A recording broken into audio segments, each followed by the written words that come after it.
पुंडलिक वरदे हरी विठ्ठल. श्री ज्ञानदेव तुकाराम. गोपाल कृष्ण भगवान की जय. माऊली ज्ञानेश्वर महाराज की जय. जगद्गुरु तुकाराम महाराज की जय. जया ते बाह्याची भाष, नेनिजेची निशेष, अंतरी सुख एकाथी. ग्रंथराज ज्ञानेश्वरी अध्याय क्रमांक 5. जया ते बाह्याची भाष, नेनिजेची निशेष, अंतरी सुख एकाथी. बीड शहर वाडिया वाचनालय ज्ञानेश्वरी अभ्यास वर्ग. या सत्रात आपलं चालू असलेलं ज्ञानेश्वरीच्या 5व्या अध्यायावरील चिंतन आणि 5व्या अध्यायावरील आजचं हे 5वं प्रवचन. आणि आजच्या अभ्यासासाठी निवडलेल्या ओवी क्रमांक 129 ते 180. अशा प्रकारे एकूण 51 ओव्यांचा आज अभ्यास करायचा आहे.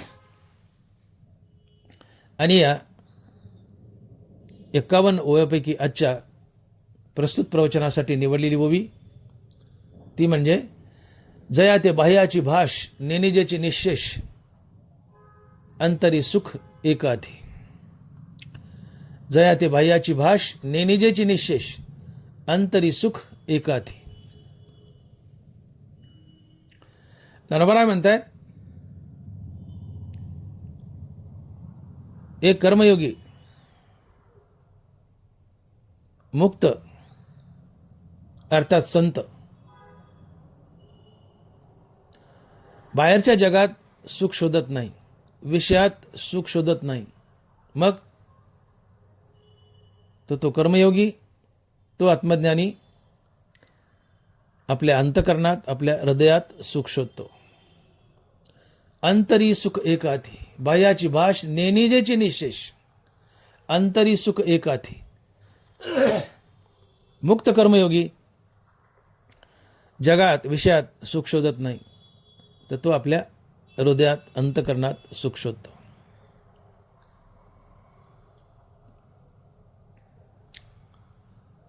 बाहेर जगात आणि विषयात सुख नसतंच. जगत पूर्ण दुःखानं भरलंय. दुःख बांधवडी आहे हा संसार, सुखाचा विचार नाही कोठे. तुकोबर आहे. जगत दुःखानं खचून भरलंय. जगतात सुख नावाचा प्रकारच नाही. धनभराय लिहित आहेत, मृत्यूलोकी सुखाची कहाणी ऐकविजेल कमनाचे श्रवणी, कैची सुखनिद्रा अंतरुणी इंगळाच्या. माऊली म्हणतायत, एखादा मनुष्य विस्तावर झोपलाय आणि त्याला सहज विचारलं, मामा कसं चाललंय तुमचं? ते म्हणते, बरं चाललं. बरं चाललंय. अहो विस्तावर झोपलाय, विस्तावर झोपलाय आणि म्हणतो माझं बरं चाललंय. हे बोलणं किती मूर्खपणाचे. तसं ते बोलणं तितकं मूर्खपणाचं आहे की एखाद्या माणसाला तुम्ही म्हणा रामराम पाहुणं काय चाललंय, ते म्हणतं माझं बरं चाललंय. एखाद्याला रामराम केला आणि तुम्ही म्हणले पाहुणं काय चाललंय, ते म्हणतं बरं चाललंय. हे बोलणं तितकं मूर्खपणाचं आहे की विस्तावर झोपल्याने माणसाने म्हणावं माझं बरं चाललंय. विस्तावर झोपलेल्या माणसाने म्हणावं माझं बरं चाललंय. विस्तावर झोपलेला मनुष्य कधीच सुखी नसतो. संसारात ते मनुष्य कधीच सुखी नसतो. कारण संसारात सुख नाहीच आहे. संसार दुःखानं खचून भरलाय. आणि म्हणून मृत्यूलोकी सुखाची कहाणी ऐकविजेल कमनाचे श्रवणी, कैची सुखनिद्रा अंथरुणी इंगळाच्या. विस्तावर झोपलेला मनुष्य सुखी नसतोच. तसं संसारात ते मनुष्य सुखी नसतो. का तर संसार दुःखानंच भरलाय. दुःख बांधवडी आहे हा संसार, सुखाचा विचार नाही कोठे. मग विषयात सुख नाही, बाहेर जगतात सुख नाहीये, तर मग सुख नेमकं आहे कुठं? सुख नेमकं आहे कुठं? तर सुखाची जागा एक आणि सुखाचं स्वरूप एक, आणि ते आहे आत्मस्वरूप. सुख नांदतं ते फक्त आत्मस्वरूपात, आणि आत्मस्वरूप आहे पांडुरंग, आणि तो आहे पंढरपुरात उभा. आणि म्हणून या जगतात एकटा पांडुरंग सुखी आहे, उरलेलं जगत दुःखी आहे. आणि म्हणून तुकोबा लिहित आहेत, सुखरूप ऐसा दुजा कोण सांगा माझ्या पांडुरंगासारखा तो. सुखरूप ऐसा दुजा कोण सांगा माझ्या पांडुरंगासारखा तो. अरे बाबांनो सांगा रे म्हणले, माझा पांडुरंग सोडला तर जगतात कोणी सुखी आहे का?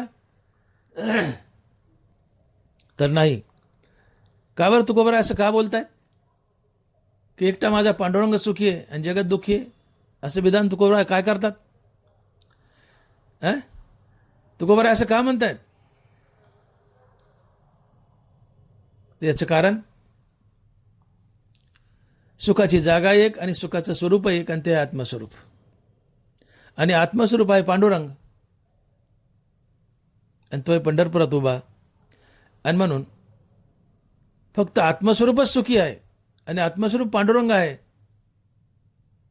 याचा अर्थ एकटा पांडुरंगच सुखी आहे, उरलेलं जगत दुःखी आहे. आणि मग सुखरूप आहे साधूजा कोण सांगा माझ्या पांडुरंगासारखा. या जगतात एकटा पांडुरंग, आणि पांडुरंगाचं नाम सुखरूप आहे, उरलेलं जगत दुःखरूप आहे. ज्योती आणि प्रकाश जसे एक रूप असतात, तसं पांडुरंग आणि सुख हे एक रूप असते. सुख पांडुरंगापासून वेगळं नांदू शकत नाही. पांडुरंग म्हणजेच सुख, सुख म्हणजेच पांडुरंग. गुरुजींनी शाळेत मुलांना प्रश्न विचारला. गुरुजी म्हणले, हे पोरा उभा राहा. ते पोरग उभं राहिलं. म्हणले, तुला देव पाहिजे का सुख पाहिजे? पोरग घाबरलं. म्हणले, सुख म्हणा तू, गुरुजी रागावतील. पोरग भीत म्हणलं, गुरुजी मला देव पाहिजे. गुरुजी हसले. म्हणले, बाळ, देव आणि सुख एकच असतं. देव आणि सुख एकच असतं. देव म्हणजे सुख, सुख म्हणजे देव. पांडुरंग म्हणजे सुख, सुख म्हणजे पांडुरंग. कारण सुख पांडुरंगापासून वेगळं नांदू शकत नाही. पांडुरंग म्हणजेच सुख आणि सुख म्हणजेच पांडुरंग. आणि मग हा एकटा पांडुरंग या विश्वात सुखरूप आहे. परंतु हा पांडुरंग आमच्या हृदयात उभा आहे. तशा हृदया माझी मी रामू, असता सर्व सुखाचा आराम. एकटा पांडुरंग सुखरूप आहे, आणि तो सुखरूप पांडुरंग आमच्या हृदयात उभा आहे. याचा अर्थ काय होतो? पांडुरंगाच्या रूपानं आमच्या हृदयात सुखच उभं आहे. आणि म्हणून अंतरी सुख एकाती.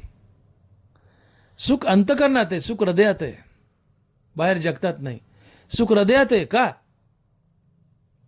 तर एकटा पांडुरंग सुखरूप आहे, आणि तो सुखरूप पांडुरंग आमच्या हृदयात उभा आहे. याचा अर्थ पांडुरंगाच्या रूपानं एक प्रकारे सुखच आमच्या हृदयात उभं आहे. आणि मग ज्ञानोबा लिहित आहेत की अंतरी सुख एकाती, बाह्याची भाष नेनिजेची निशेष, अंतरी सुख एकाती. बाहेर जगात विषयात सुख नाही, सुख आहे ते अंतकरणात. का? तर एकटा पांडुरंग सुखरूप आहे, आणि हा सुखरूप पांडुरंग आमच्या अंतकरणात हृदयात उभा आहे. याचा अर्थ पांडुरंगाच्या रूपानं सुखच आमच्या हृदयात उभं आहे. आणि म्हणून सुख फक्त हृदयात आहे, ते हृदयात शोधा, बाहेर सापडणार नाही. आणि म्हणून अंतरी सुख एकाधी. आणि म्हणून एक ज्ञानी अर्थात कर्मयोगी, एक संत बाहेरच्या जगात सुख शोधत नाही, तर तो सुख शोधतो हृदयात, अंतकरणात. हनुमान माऊली लिहित आहेत की बाह्याची भाष नेनिजेची निशेष, अंतरी सुख एकाधी.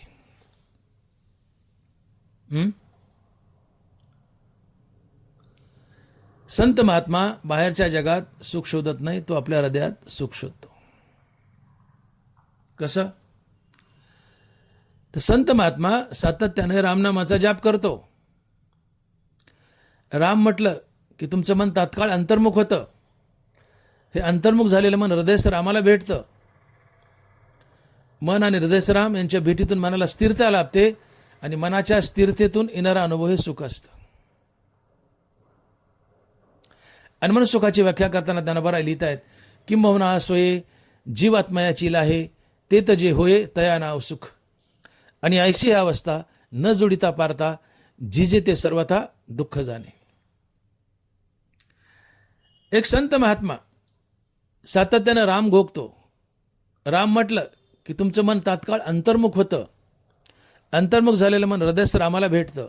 मन आणि हृदयस्थ राम यांच्या भेटीतून मनाला स्थिरता लाभते आणि मनाच्या स्थिरतेतून येणारा अनुभव हे सुख असतं. आणि म्हणून एक गाणं आहे, एक भावगीत आहे. तो कवी म्हणतो, मला सांगा मला सांगा सुख म्हणजे नक्की काय असतंय, काय पुण्य केलं म्हणजे घर बसल्या ते मिळतंय. मला सांगा सुख म्हणजे नक्की काय असतंय, काय पुण्य केलं म्हणजे घर बसल्या ते मिळतंय. मला सांगा. तो कवी म्हणतो, बाबांनो सुख काय मला सांगा. मला सुखाची व्याख्या नाहीये. मला सुखाची व्याख्या माहीत नाहीये. सुख म्हणजे नेमकं काय. तर त्या कवीला जाऊन कोणी सांगा, किंबहुना सोये जीवात्मयाची लाहे ते तजे होय तया नाव सुख. राम म्हटलं की मन तात्काळ अंतर्मुख झालेलं मन हृदयस्थ रामाला भेटतं. मन आणि हृदयस्थ राम यांच्या भेटीतून मनाला स्थिरता लाभते. मनाच्या स्थिरतेतून येणारा अनुभव हे सुख असतं. त्या कवीला जाऊन सांगा, मनाची स्थिरता हेच सुख, मनाची शांती हेच सुख. आणि म्हणून महाराज लिहित आहेत, तुकोबरा आहे, शांती परते नाही सुख ये रावगेची दुःख. शांती परते नाही सुख ये रावगेची दुःख. मनाची स्थिरता, मनाची शांती हे सुख आहे.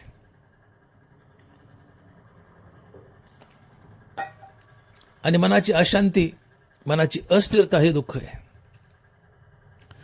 तुम्ही रामनाम घेत नसाल तर तुमचं मन हृदयस्थ रामापासून तुटतं, ते बहिर्मुख धावतं. हे हृदयस्थ रामापासून तुटलेलं मन बेचैन आणि अस्थिर असतं. मनाची ही बेचैनी अस्थिरता हे दुःख असतं. मनाची तडप, बेचैनी, अस्थिरता हे दुःख आहे. आणि म्हणून मनाची स्थिरता हेच सुख, मनाची अस्थिरता हेच दुःख. मनाची स्थिरता हेच सुख, मनाची अस्थिरता हेच दुःख. मन स्थिर करा, सुखी व्हाल.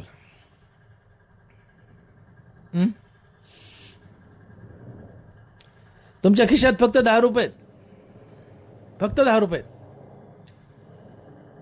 परंतु तुम्ही सातत्यानं रामनाम घेतायत. तुमच्यासारखे सुखी तुम्हीच. खिशात किती पैसे आहेत? फक्त 10 रुपये. मी म्हणतो 10 रुपये बी नाही आहेत, पण रामनाम घोकतायत. तुमच्यासारखे सुखी तुम्हीच. का? तर राम म्हटलं की मन तात्काळ अंतर्मुख झालेलं मन हृदयस्थ रामाला भेटतं. मन आणि हृदयस्थ राम यांच्या भेटीतून मनाला स्थिरता लाभते. मनाच्या स्थिरतेतून येणारा अनुभव हे सुख असतं. पण आता तुमच्यापाशी कोट्यावधी रुपये आहेत, अब्जावधी रुपये आहेत, पण तुम्ही रामनाम घेत नाहीत. तुमचं मन हृदयस्थ रामापासून तुटेल, ते बहिर्मुख धावेल. आणि हृदयस्थ रामापासून तुटलेलं मन तडपतं, बेचैन होतं, अस्थिर होतं. आणि मनाची तडप, बेचैनी, अस्थिरता हेच दुःख असतं. हेच दुःख असतं. मनाची तडप, अस्थिरता, बेचैनी हेच दुःख असतं. आणि म्हणून कोट्यावधी रुपये असूनही तुम्ही दुःखी आहात. आणि एखाद्यापाशी रुपया नाही पण तो सुखी आहे. का? सुखाचा संबंध पैशाशी नाही आहे. सुखाचा संबंध मनाच्या स्थिरतेशी आणि अस्थिरतेशी आहे. मनाच्या स्थिरतेशी आणि अस्थिरतेशी आहे. ज्याचं मन स्थिर तो सुखी, ज्याचं मन अस्थिर तो दुःखी आहे. रामनाम घ्या, मन स्थिर होईल. रामनाम थांबलं किंवा नाही घेतलं, मन अस्थिर बेचैन, अस्थिरता बेचैन, हे दुःख आहे. पण सुखासाठी पळू नका. पळणं हे दुःख आहे, थांबणं हे सुख आहे. पळाले की बेचैनी अस्थिरता, बेचैनी अस्थिरता हे दुःख आहे. थांबले, मन स्थिरावलं, मनाची स्थिरता हे सुख आहे.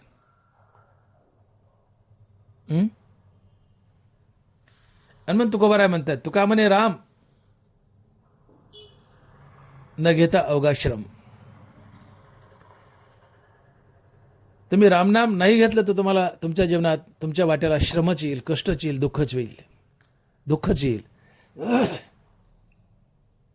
मग आता रामनाम नाहीये, मन हृदयरामापासून तुटेल, बहिर्मुख धावेल, बेचैन होईल, अस्थिर होईल. ही अस्थिरता हे दुःख आहे.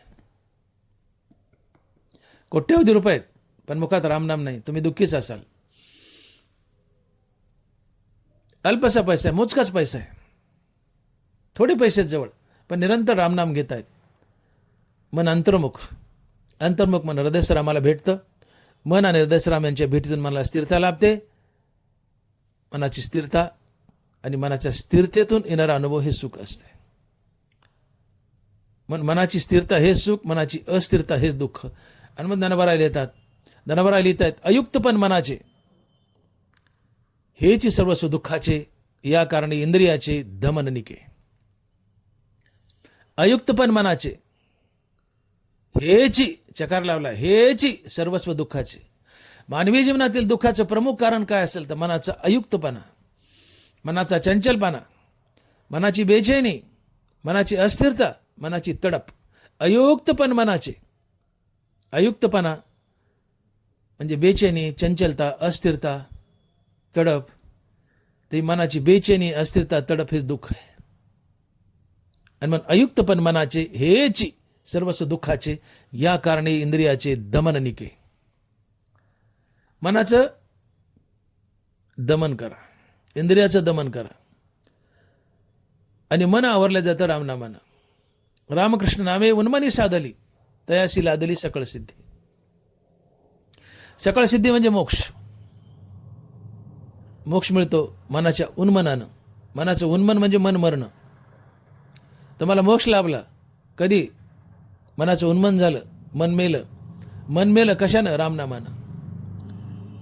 रामकृष्ण नामे उन्मनी साधली, तयाशी लादली सकळ सिद्धी.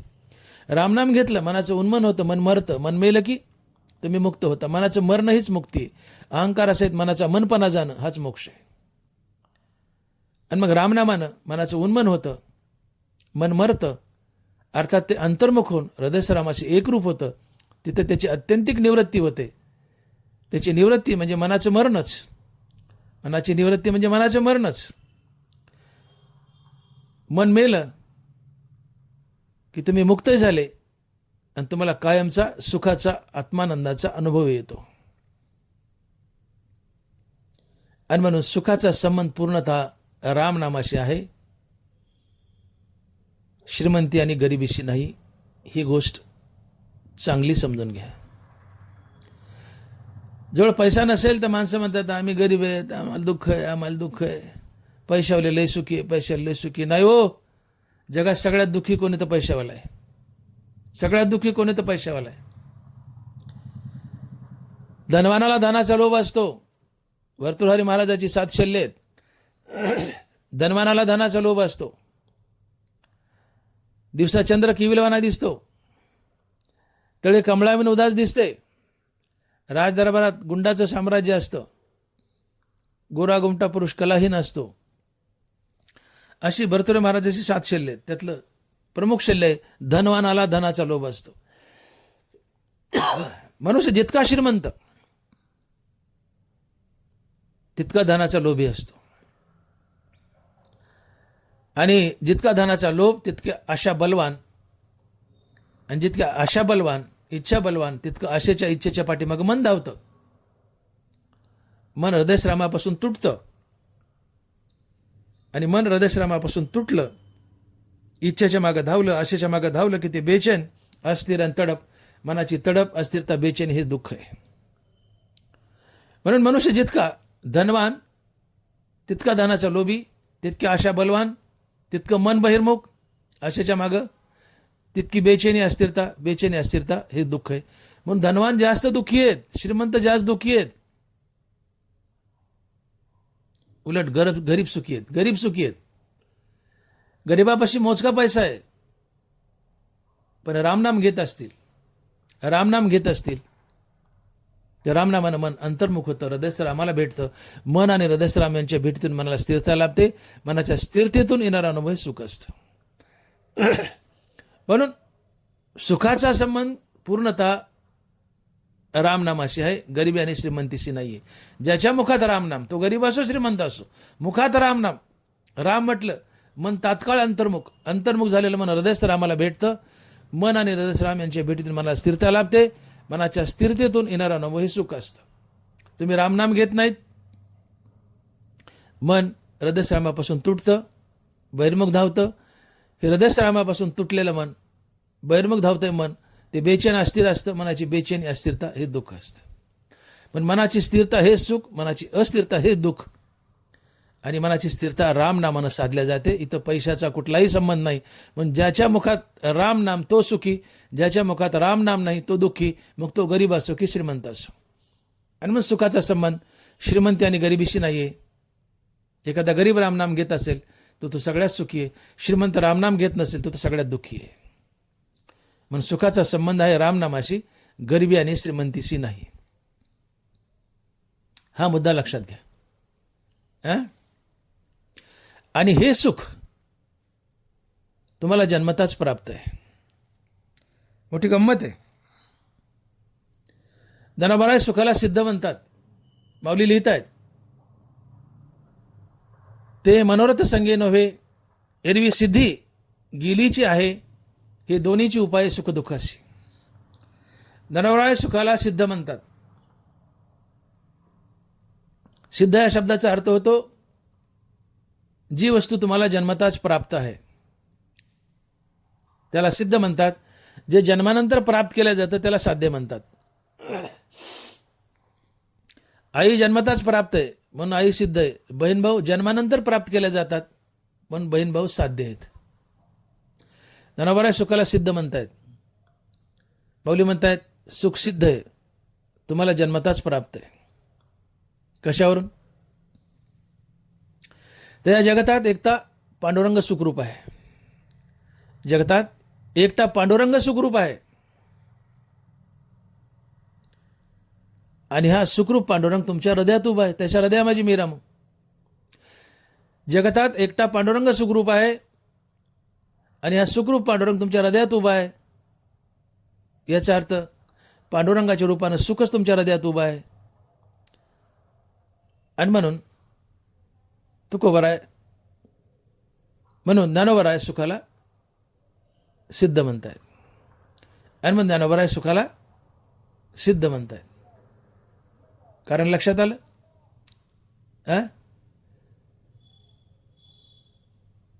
सुखाची जागा एक आणि सुखाचं स्वरूप एक, आणि ते आहे आत्मस्वरूप. आत्मस्वरूप आहे पांडुरंग. याचा अर्थ जगात एकटा पांडुरंग सुखरूप आहे आणि हा सुखरूप पांडुरंग जन्मताच तुमच्या हृदयात उभा आहे. त्याच्या हृदया माझी मीरामू. हा सुखरूप पांडुरंग जन्मताच तुमच्या हृदयात उभा आहे. याचा अर्थ पांडुरंगाच्या रूपानं सुखच तुमच्या हृदयात उभं आहे. आणि म्हणून तुम्हाला सुख जन्मताच प्राप्त आहे.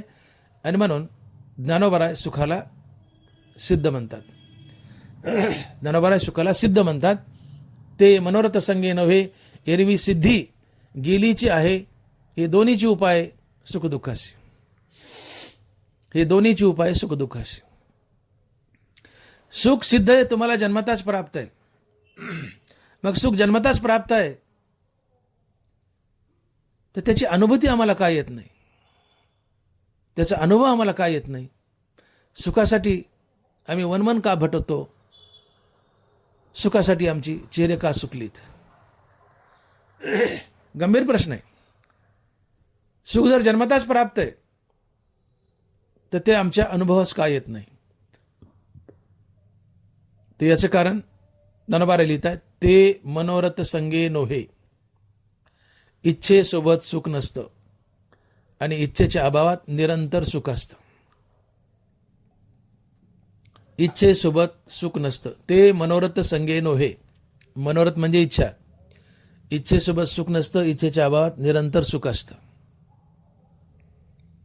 मनात इच्छा उठली की मन इच्छेच्या मागे धावतं. मन हृदयस्रामापासून तुटतं आणि हृदयस्रामापासून तुटलेलं मन बेचैन अस्थिर होतं.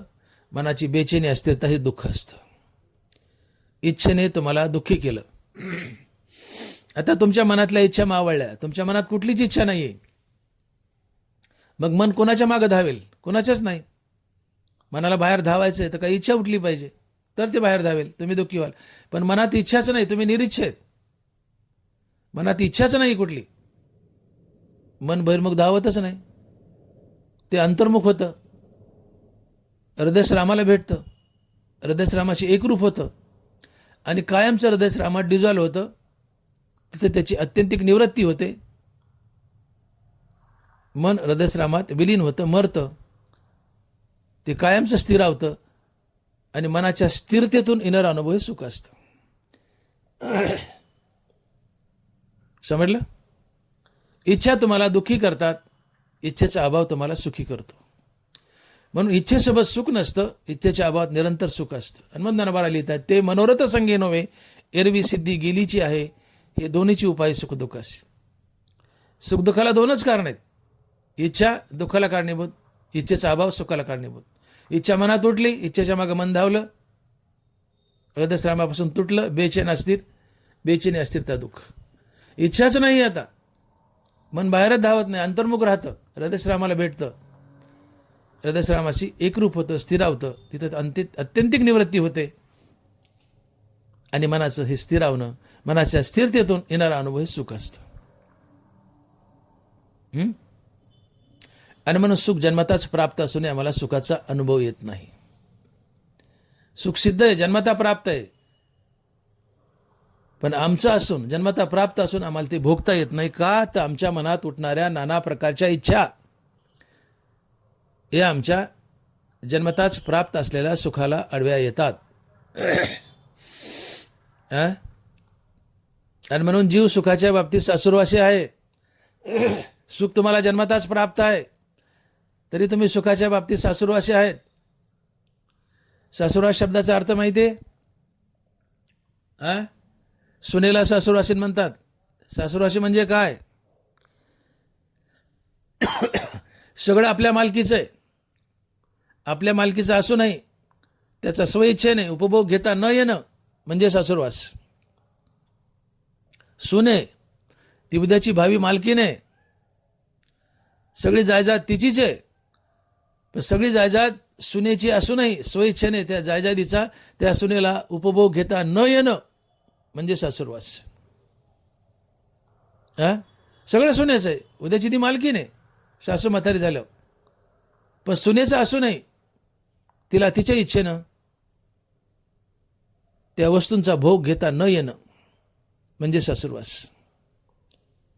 सासूबाई मीठ किती टाकू, सासूबाई धने किती टाकू, सासूबाई लसूण किती घालू, सासूबाई तेल किती वतू, असं सगळं तिचं आहे ना. पण असूनही सासूला विचारावं लागतं. नाही विचारत शिवाय देती. आपला असून आपल्या इच्छेने त्याचा भोग घेता न येणं, उपभोग घेता न येणं हा सासुरवास असतो. सकाळची वेळ, रामपारा, जुना काळ, चौकाचा वाडा, खेडेगाव. सकाळची वेळ, रामपारा. एक सून चौकात भांडे घासते आणि बाजूला सासू स्नान करून तुळशीची पूजा करून तुळशीला प्रदक्षिणा घालते. प्रसंग समजावून घ्या. सासू तुळशीला प्रदक्षिणा घालते, सून भांडे घासते, चौकातच, जवळजवळच. सकाळची वेळ. एक भिकारीन दारात आली आणि म्हणाली, अहो मालकीनबाई, ताक केलं असलं तर वाढावं, ताक केलं असलं तर वाढावं. आज सकाळची वेळ, भाकरी नसतात म्हणून ताक मागितलं. ताक जुन्या काळात सकाळी व्हायचे, आता कवा होतात रवीने, दुपारा तिसरा पारा. पण जुन्या काळी डेरा ती रवी घुसळणं, ताक सकाळी व्हायचे. भिकारीण म्हणते, मालकीनबाई ताक केलं असलं द्यावं. आता सुनेला वाटलं, सासूला हिने विचारलंय, पण सासू रामनाम घेते, प्रदक्षिणा घालते, सासूच्या पूजेमध्ये अडथळा नको. म्हणून सून भांडे घासता घासता उठले आणि दारात गेले आणि म्हणली, भिकारीण मावशी, भिकारीण मावशी, आज ताक केलं नाही, आज ताक केलं नाही, ताक उद्या करायचं, या उद्या देऊ. काय म्हणली सून? भिकारीण मावशी, आज ताक केलं नाही. हा शब्द सासूच्या कानावर पडला. काय? आज ताक केलं नाही, हा शब्द सासूच्या कानावर पडला. सासूने रामनाम सोडलं, तुळशीच्या प्रदक्षिणा सोडल्या, धावत धावत दारात आली. तो पण भिकारीण लांब गेली. ती सासूने आवाज दिला, ए भिकारीण माघारी ये. भिकारीणला वाटलं काय देती काय की, आली बिचारी आशाने. भिकारीण माघार आली. म्हणली, का हो मालकीनबाई? तर सासू म्हणते, आज ताक केलं नाही, आज ताक केलं नाही. भिकारीण म्हणते, हे तर सुनबाईने सांगितलंच होतं ना. म्हणली, ती कोण टवळी? ती कोण टवळी सांगणारी? ताक केलं नाही हे सांगणारी ती कोण? याला म्हणतात सासूरवास, याला म्हणतात सासूरवास. सून भावी मालकीने, सगळी जायजात तिच्या मालकीची आहे, सगळी जायजात सुनेच्या मालकीची असूनही आज ताक केलं नाही एवढं म्हणण्याचा सुद्धा अधिकार नाही. याला म्हणायचं सासूरवास. सगळा संसार, सगळी संपत्ती, सगळं घरदार सुनेच्या मालकीचं आहे, पण मालकीचं असूनही स्वइच्छेने त्या संसाराचा उपभोग घेता न येणं, हा सासूरवास आहे. स्वतःच आहे, सुनेच्या मालकीचं आहे, सगळी जायजात सुनेच्या मालकीची, पण सुनेच्या मालकीची असूनही सुनेला स्वइच्छेने त्या जायजादीचा उपभोग घेता न येणं, हा सासूरवास आहे. तसा देव जन्मात आमच्या हृदयात उभा आहे. देवाच्या रूपानं सुखही आमच्या हृदयात उभं आहे, पण आमचा देव, आमचं सुख आमचं असून, जन्मता प्राप्त असून, आमच्या सुखाचा आणि आमच्या देवाचा आम्हाला उपभोग घेता येत नाही. याला म्हणतात सासूरवास. आणि तुकोबा लिहित आहेत, कागा सासूरवासी मज केले भगवंता, आपल्या सत्ता स्वाधीनता ते नाही. आपल्या ते सत्ता स्वाधीनता ते नाही. देवा, तू आमच्या मालकीचा देव, आमच्या मालकीचं सुख जन्मताच तू हृदयात उभा आहे, तुझ्या रूपानं सुखही उभं आहे. आमचं सुख, आमचा देव आमच्या हृदयात जन्मता उभा आहे, पण आम्हाला आमच्या देवाचा, आमच्या सुखाचा, आमच्या इच्छेने उपभोग का घेता येत नाही? उत्तर देतात ज्ञानोबा आहे, ते मनोरथ संगे नव्हे, एरवी सिद्धी गेलीची आहे, हे दोन्हीची उपाय सुखदुःखासी, ते मनोरथ संगे नव्हे. ज्ञानोबा म्हणतात, जीव सुखाच्या बाबतीत सासरवासी आहे. याचं उत्तर आहे का? जन्मता सुख हृदयात उभं आहे, जन्मता सुख हृदयात उभं आहे, तुमचं असून तुम्हाला उपभोगता येत नाही का? त्याला तुमच्या इच्छा आडव्या येतात. मनात इच्छा उठली की मन इच्छेच्या मागे धावतं. ते हृदयश्रामापासून तुटतं.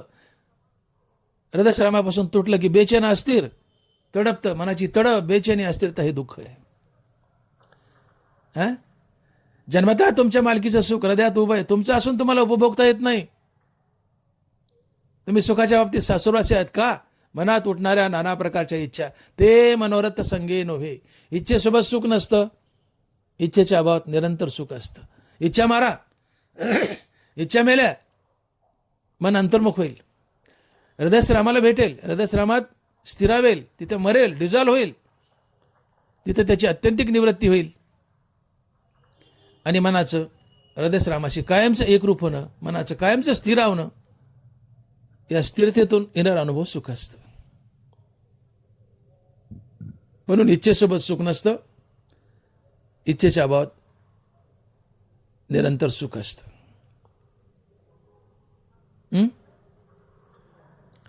सुख हृदयात आहे. तुम्ही इच्छा मारा. इच्छा मनात उठल्या की मन बहिर्मुख धावणारच, तुम्ही दुःखीच होणार. इच्छा थांबल्या मन अंतर्मुख होणार, हृदयश्रामाला भेटणार, स्थिरावणार आणि तुम्ही सुखीच होणार. म्हणून बाहेरच्या जगतात सुख नाहीच आहे, विषयात सुख नाहीच आहे. आणि म्हणून एक संत, एक महात्मा, एक कर्मयोगी बाहेरच्या जगात, बाहेरच्या विषयात सुख शोधत नाही. तो कुठं सुख शोधतो? तो सुख शोधतो हृदयात. आणि मग ज्ञानोबा लिहितात, अंतरी सुख एक अथी, अंतरी सुख एक अथी, बाह्याची भाष निजेची निशेष, अंतरी सुख एक अथी. एक साधू महात्मा, एक कर्मयोगी जगतात सुख शोधत नाही. का तर जगतात बाहेर सुखच नाहीये, सुख आहे ते फक्त हृदयात. आणि म्हणून अंतरी सुख एक अथी. आणि म्हणून एक संत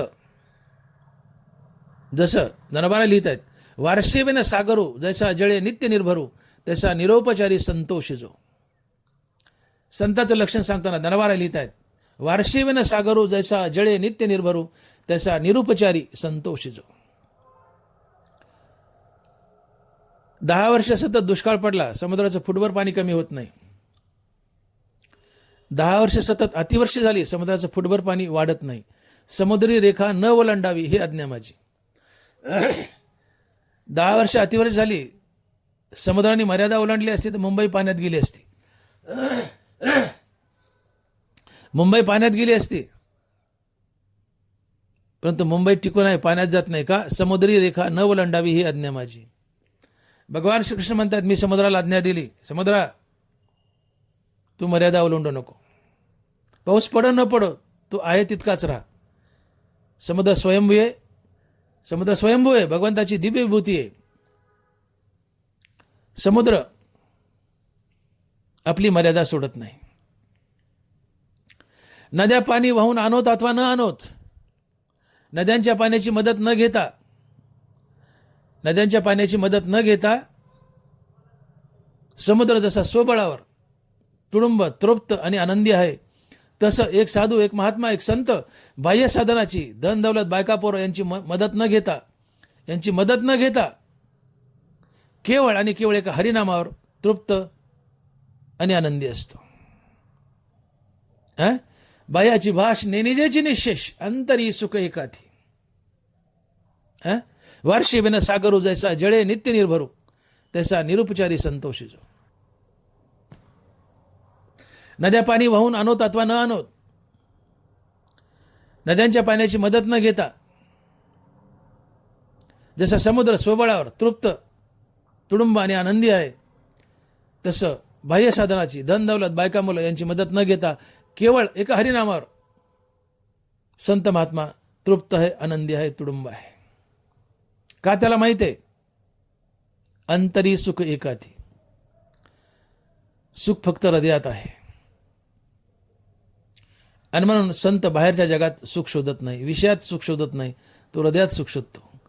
हृदयात जन्मताच सुखरूप राम उभा आहे. त्याच्या हृदया माझी मी रामू. जन्मताच हृदयात सुखरूप राम उभा आहे.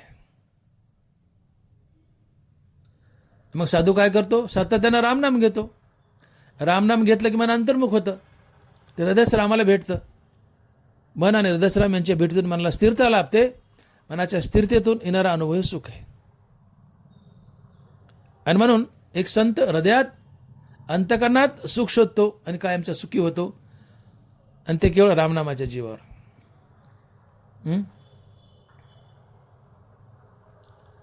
सुख हृदयात आहे, बाहेर शोधू नका, विषयात शोधू नका.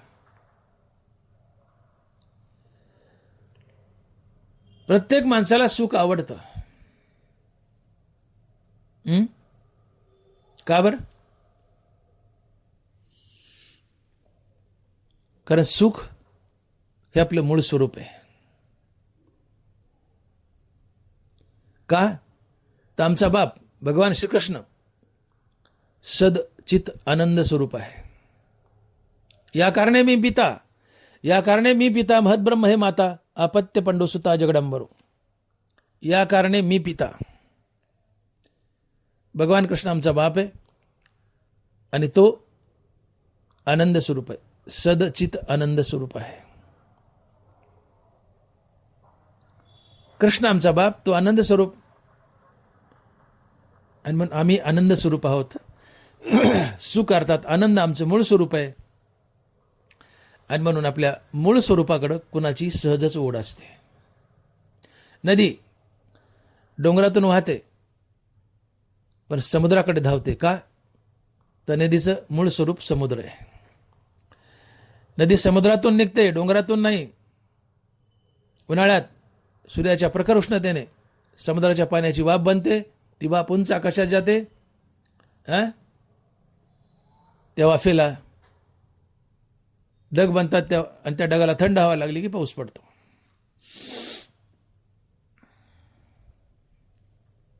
नदी निघाली कुठून? समुद्रातून. स्थिरावली कुठं? समुद्रात. समुद्र हे नदीचं मूळ स्वरूप आहे. आणि कुणीही आपल्या मूळ स्वरूपाला भेटण्यासाठी उतावीळ असतं, धावत असतं. तसं आनंद, सुख हा आमचा मूळ स्वरूप आहे, कारण आमचा बाप देव हा आनंद स्वरूप आहे. आणि म्हणून आमचं मूळ स्वरूप आहे सुख अर्थात आनंद. आणि या सुखाला, आनंदाला भेटण्यासाठी आम्ही उतावीळ असतो. म्हणून सुख आम्हाला आवडतं. सुख आम्हाला आवडतं. सुखाची ओढ सगळ्यांना आहे. परंतु सगळं आयुष्य जातं पण आम्हाला सुख मिळत नाही. सर्व सुखाची आशा जन्म गेला. पोरगं नीट बोललं नाही वाटतं सून नीट बोलल, सून नीट बोलले नाही वाटतं नातू नीट बोलल, पण ते नीट बोलत नाही. सर्व सुखाची आशा जन्म गेला. त्या गाढवाच्या तोंडापुढे घासाची पेंडी बांधलेली असते 2 फुटावर, आणि त्याच्या पाठीवर वजं टाकलं असतं. ते गाढव वजं वाहतं वाहतं जीभ लांबवतं. त्याला वाटतं घास आता खायला मिळेल, मग खायला मिळेल. जीभ लांब लांब बेजार, पण ती पेंडी काय त्याच्या तोंडाला येत नाही, जिभेला येत नाही, कारण ती 2 फूट लांब आहे. तिथपर्यंत जिभे जात नाही, तोंड जात नाही. गाढवाच्या तोंडापुढे 2 फुटावर बांधलेली पिंडी गाढवाला वाटतं कधीतरी खायला मिळेल, या आशेने गाढव वजं वाहतं. तसं आम्हालाही वाटतं, पोराकडून नाही सुनाकडून, सुनाकडून नाही बायकोकडून, बायकोकडून नाही नातवा, कुणाकडून तरी सुख मिळेल ही आशा असते. पण कोणीच नीट बोलत नाही. सर्व सुखाची आशा जन्म गेला. क्षणेक मुक्ती यत्न नाही केला. का मला सुख मिळत नाही? याचं प्रमुख कारण आमच्या मनात उडणाऱ्या नाना प्रकारच्या इच्छा मनाला बाहेर घेऊन पळतात, मनाला बेचैन अस्थिर करतात. बेचैनी अस्थिरता हे दुःख. इच्छा एक कारण आमच्या दुःखाचं, आणि दुःखाचं दुसरं कारण आमच्या मुखात असलेला हरिनामाचा अभाव. आम्ही हरिनाम घेत नाहीत म्हणून मन अंतर्मुख होत नाही, हृदयश्रामाला भेटत नाही, मन स्थिरावत नाही, अस्थिर राहतं. अस्थिरता हे दुःख असते. पण आमच्या मुखात हरिनामाचा अभाव आणि आमच्या मनात उडणाऱ्या नाना प्रकारच्या इच्छा हेच आमच्या दुःखाचं प्रमुख कारण आहे. आणि मग हरिनाम घ्या ना, तुम्हाला एकच करायचं, सातत्याने हरिनाम घ्या. आणि हरिनाम घेऊन या मनाला हृदयस्थरामापर्यंत पोहोचतं करा. मन हृदयस्थरामाला जाऊन भेटलं की मन आणि हृदयस्थराम यांच्या भेटीतून मनाला स्थिरता लाभते, आणि मनाच्या स्थिरतेतून येणारा अनुभव हे सुख असते. किती सोपं आहे. आणि मग सुखाचा संबंध डायरेक्ट रामनामाशी आहे, धन दौलत पैसा याशी नाहीये. सुखाचा संबंध हरिनामाशी आहे, गरिबी श्रीमंतीशी नाहीये. रामनाम घ्या. रामनामानं तुमचं मन हृदयश्रामापर्यंत पोहोचतं करा. हे मन हृदयश्रामापर्यंत पोहोचतं झालं, अर्थात रामनाम घेतलं की मन अंतर्मुख. अंतर्मुख झालेलं मन हृदयश्रामाला भेटतं. मन आणि हृदयश्राम यांच्या भेटीतून मनाला स्थिरता लाभते. मनाची स्थिरता हेच सुख, मनाची शांती हेच सुख. शांती परते नाही सुख, एरावगेच दुःख. रामनाम घ्या, सुखी व्हाल.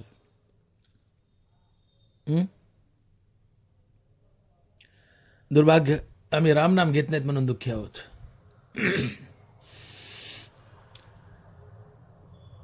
जगत दुःखानं भरले. आम्ही जगतात जे जग दुःखानं भरले त्या दुःखरूपी जगतात आम्ही सुख शोधतो. जे जिथं नाही तिथं सापडेल कसं? हा संसारच दुःखाच्या मुळावर उभा आहे. दुःख मूळ चौकडे इंगळ. संसारच दुःखाच्या मुळावर उभा आहे. संसारात सुख नावाचा प्रकार नाही, फक्त दुःखच आहे. आणि ज्या संसारात दुःखच दुःख आहे तिथं आम्ही सुख शोधतो. जे जिथं नाही तिथं कसं मिळेल? एक म्हातारी गोधड शिवते, वसरीवर बसली, गोधड शिवते आणि वसरीवर गोधड शिवता शिवता सुई हरपली. जेवण झालं, आली आणि सुई शोधायली चौकात. पोरं म्हणतात, आजी काय करते रे? म्हणले सुई शोधते. म्हणले गोधड कुठं शिवते ते? म्हणले वसरीवर. मग चौकात कशी हरपेल? म्हणले अशी गत आहे. म्हातारी सुई हरपते वसरीवर, शोधते चौकात. सुख मिळतं हरिनामानं, आम्ही शोधतो विषयात. म्हातारी जागा शोधते, म्हातारी सुईची जागा शोधते पण चुकीच्या जागावर. म्हातारी चुकली, आम्ही चुकतो.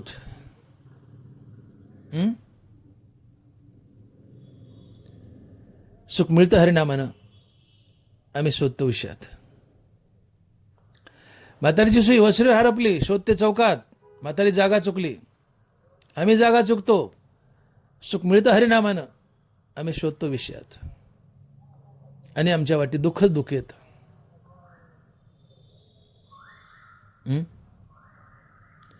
आणि म्हणून जे जिथं नाही तिथं मिळत नसतं. जगतात सुख नाहीच आहे, तिथं सुख मिळणार नाही. जिथं सुख आहे तिथंच मिळेल. सुख हृदयात आहे, अंतकरणात आहे. अंतकरणात सुख शोधा, हृदयात सुख शोधा. आणि हृदयातलं अंतकरणातलं सुख शोधण्यासाठी तुम्हाला एकच करायचंय, तुम्ही रामनाम घ्या. राम म्हटलं की तुमचं मन तात्काळ अंतर्मुख होतं. अंतर्मुख झालेलं मन हृदयस रामाला भेटतं. मन आणि हृदयस राम यांच्या भेटीतून मला स्थिरता लाभते. आणि मनाच्या स्थिरतेतून येणारा अनुभव सुख असतं. तुम्ही कायमचे सुखी होता, कायमचे सुखी होता. आणि हे नाही केलं तर आयुष्यभर तुम्ही दुःखीच असता. म्हणून जगात विषयात सुख शोधू नका. सुख अंतकरणात शोधा, हृदयात शोधा. आणि म्हणून माऊली लिहितात, अंतरी सुख एकाधी. एक संत, एक साधू, एक महात्मा बाहेरच्या जगात विषयात सुख शोधत नाही, सुख शोधतो हृदयात आणि कायमचा सुखी होतो. जगात किती दुःखरूप आहे माहिती आहे? जगात दुःखच दुःख आहे. किती दुःख आहे?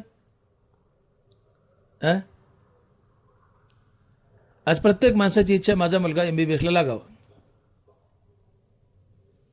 मुलगा MBBS लागत नाही म्हणून दुःख. मुलगा MBBS लागत नाही म्हणून दुःख, चिंता. बरं, हुकून चुकून लागला, आता दरवर्षी पास होईल का नाही याचं दुःख, याची चिंता. बरं, पास झालाच, आता दवाखाना टाकायचा पैसे नाही याची चिंता. बँकेचं कर्ज काढलं, दवाखाना टाकला, आता दवाखाना चलतो का नाही याची चिंता. बँकेचं कर्ज फिटतंय का नाही याची चिंता. बरं, दवाखाना चालला, बँकेचं कर्जही फिटलं, आता याचं लग्न होतं का नाही चिंता. झालंच, त्याला गोरी बायको भेटते का नाही याची चिंता. बरं, भेटलीच गोरी तर तिचं याचं पटतंय का नाही चिंता. बरं, पटलं दोघाचं तर त्यांना लेकरं होतात का नाही ही चिंता. बरं, झालेच लेकरं तर ते जगतात का नाही ही चिंता. बरं, जगलेच तर ते उद्या चांगले निघतात का नाही ही चिंता. ते उद्या मायबापाला सांभाळतात की नाही ही चिंता. पावलोपावली चिंता आहे, पावलोपावली दुःख आहे. अवला सुख देते पण त्यामध्ये एक चिंता भरलेली असते, दुःख भरलं असतं, एक भीती भरलेली असते. आणि भीतीयुक्त सुख हे दुःखच असते. भीतीयुक्त सुख हे दुःखच असते. मुलगा मोटरसायकलवर बाहेर गेलाय, मुंगीसारखं वाहन झालंय. मुलगा झाला, आनंद झाला, सुख झालं. मुलगा झाला, सुख झालं. पण मुलगा मोटरसायकलवर बाहेर गेलाय. कुठं धडकतोय का? अपघात होतोय का? हातपाय मोडतोय का? दगावतोय का? मरतोय काय? घरी येईपर्यंत मनुष्य बेचैन असतो, सारखी भीती असते. आणि भीतीयुक्त सुख हे दुःखच असतं. दुःखच असतं. अवला सुख देते, पण त्या सुखात एक भीती लपली असते आणि भीतीयुक्त सुख हे दुःखच असतं. MBBS पासून त्याच्या लेकराबाळापर्यंत पावलं पावली चिंता. आपण बोललो पावलं पावली चिंता. चिंतायुक्त सुख हे दुःखच असतं. भीतीयुक्त सुख हे दुःखच असतं. या जगातील प्रत्येक वस्तू माईक आहे आणि माईक पदार्थाचा नाश होतो. आणि ज्याचा नाश होतो त्याचा नाश होऊ नये म्हणून मनुष्य आयुष्यभर भीती वाहतो. गणगोते, मुलं बाळ आहेत, आम्ही आहेत, सगळे मरणार आहेत. मग सभोवतालची माणसं, अवलाद मरू नये म्हणून मनुष्य आयुष्यभर भीती वाहतो. आणि भीतीयुक्त सुख हे दुःखच असतं. आणि म्हणून पावलं पावली दुःखानं तुम्हाला घेरलंय. या जगतात सुख नावाचा प्रकारच नाही. दुःख बांधवडी आया संसार, सुखाचा विचार नाही कुठे. या जगतात सुख नावाचा प्रकारच नाही. जगत पूर्णतः दुःखानं भरले. म्हणून त्यांना बरा बोलून गेले. मी बोललो की मृत्यूलोकी सुखाची कहाणी ऐक विजयल कर्णाची श्रवणी, कची सुखनिद्रा अंतरुणी इंगळाच्या. विस्तार झोपलेला मनुष्य जर सुखी झाला तर तुम्ही संसारात सुखी व्हाल. विस्तार झोपलेला मनुष्य कधी सुखी होत नाही. संसारात तुम्ही कधी सुखी होत नाहीत. संसारात तुम्ही कधी सुखी होत नाहीत. का? तर संसार माईक पदार्थानं बनलाय. मुलं बाळ सगळे तुम्ही आम्ही माईक पदार्थानं बनलो. माईक पदार्थाचा नाश होतो. या सगळ्या वस्तूचा, मुलाबाळांचा नाश होणे म्हणून आम्ही भीती वाहतो, काळजी वाहतो. भीतीयुक्त सुख हे दुःखच असते. हा संसार पूर्णतः दुःखानं खचून भरलाय. याच्यात सुख नावाची गोष्ट नाही. आणि जिथं सुख नाही तिथं आम्ही सुख शोधतो. कसं मिळेल? जिथं दुःख विकल्या जातं तिथं सुखाचं माप मिळेलच कसं? संसारात दुःखच विकल्या जात आहे. तिथं तुम्ही झोळी पसरता म्हणताय संसारला, म्हणताय आम्हाला सुख दे. जो दुःख विकायला बसलाय तो संसार सुखाचं माप टाकेल कसं पदरात? मग सुखाचं माप कोण टाकतं पदरात? तर रामनाम टाकतं. रामनाम टाकतं. मग सातत्यानं रामनाम घ्या. राम म्हटलं की मनाची अंतर्मुखता. अंतर्मुख झालेलं मन हृदयश्रामाला भेटतं. मन आणि हृदयश्राम यांच्या भेटीतून मनाला स्थिरता लाभते. मनाच्या स्थिरतेतून येणारा अनुभव सुख असतं. आणि रामनाम नाही घेतलं तर मन हृदयश्रामापासून तुटतं, बहिर्मुख धावतं. हृदयश्रामापासून तुटलेलं मन बेचैन अस्थिर असतं, तडपतं. मनाची तडप, बेचैनी, अस्थिरता हे दुःख असतं. पण मनाची स्थिरता हे सुख, मनाची अस्थिरता हे दुःख. आणि या दोन्ही गोष्टी संबंधित आहेत फक्त रामनामाशी. म्हणून सुखाचा संबंध रामनामाशी आहे, श्रीमंती गरिबीशी नाही. जो सातत्यानं रामनाम घेतो तो गरीब असो श्रीमंत असो, सातत्यानं रामनाम घेतो तो सुखी आहे. रामनाम घेत नाही तो दुःखी आहे. मग सुखाचा संबंध आहे रामनामाशी, संपत्ती आणि गरिबीशी नाही. हे साधूला माहिती आहे. आणि म्हणून साधू बाहेरच्या जगात विषयात सुख शोधत नाही. तो सुख शोधतो तो अंतःकरणात, हृदयात. आणि कशा प्रकारे? तर एक संत, एक कर्मयोगी, एक सिद्ध पुरुष, एक मुक्त पुरुष सातत्यानं रामनाम घेतो. आणि त्यांनी राम म्हटलं की त्याचं मन तात्काळ अंतर्मुख होतं. हे अंतर्मुख झालेलं मन हृदयश्रामाला भेटतं. मन आणि हृदयश्राम यांच्या भेटीतून मनाला स्थिरता लाभते. आणि मनाच्या स्थिरतेतून येणारा अनुभव हे सुख असतंय. इथं या कर्मयोग्यानं, या मुक्त पुरुषानं बाहेर जगात सुख न शोधता, विषयात सुख न शोधता आपल्या अंतःकरणात सुख शोधलं आणि सुखी झाला. आणि मग ज्ञानोबा बोलतायत, जया ते बाह्याची भाष, नेनिजेची निशेष, अंतरी सुख एक अथी. अंतरी सुख एक हाती पुंडलिक वरदे हरी विठ्ठल. श्री ज्ञानदेव तुकाराम गोपाल कृष्ण भगवान की जय. माऊली ज्ञानेश्वर महाराज की जय. जगद्गुरु तुकाराम महाराज की जय. विठ्ठल विठ्ठल विठ्ठल विठ्ठल. आता विश्वात्मके देवे येणे वागेज्ञ तोषावे. तोषो निमज द्यावे पसाय दान हे.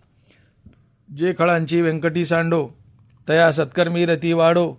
भूता परस्परे पडो मैत्र जीवांचे दुरितांचे तिमिर जावो. विश्वस्वधर्म सूर्य पाहो. जो जे वांछील तो तेला हो प्राणिजात.